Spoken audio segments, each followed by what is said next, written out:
वो महाप्रतापी एवं शक्तिमान कार्तवीर यानी अर्जुन इस संपूर्ण संसार का सम्राट था। वह महेशमती का निवासी था।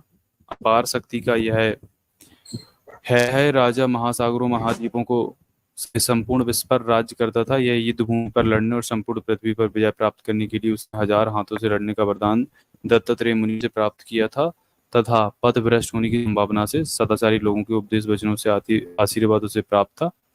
अब यहाँ पर कहाँ है, मैं प्रतिज्ञा का पालन किया। उसने 21 बार समस्त क्षत्रियों को पृथ्वी से समूल नष्ट कर दिया, यानी पूर्णतः नष्ट कर दिया, और उनके खून से 5 सरोवर बनवाए जिसमें उसने भृगुओं के पितरों की आत्मा को संतुष्ट किया और अपने नाना ऋचिका के समक्ष जाकर खड़ा हो गया। तब ऋचिका ने उसे उपदेश दिया। परशुराम ने एक विशाल यज्ञ करके इंद्र को प्रसन्न किया और यज्ञ करने वाले पुरोहितों को पृथ्वी दान दी। उसके महाबली इस सिंहासन को ब्राह्मणों ने आपस में बांट लिया, जिसे उसका खंड नाम पड़ गया। इस प्रकार कश्यप ने पृथ्वी दान करने पर परशुराम स्वयं महेंद्र पर्वत पर रहने के लिए चले गए। इस तरह उसमें क्षत्रियों बीच में शत्रुता उत्पन्न हुई और परशुराम ने अपनी असीम शक्ति से पृथ्वी जीत ली।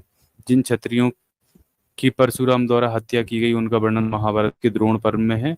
वे काश्मीर, दार्द, कुंती, शूद्रक, मालव, अंग, बंग, कलिंग, विदेह, ताम्रतक, मातृकावत, सीबी आदि जगन्य थे।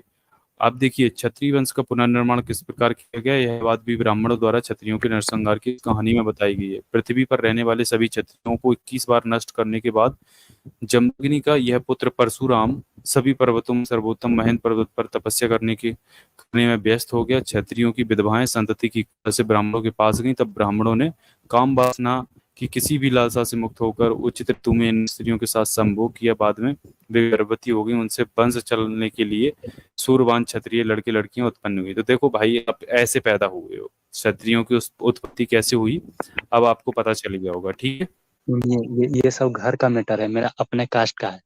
अरे नहीं।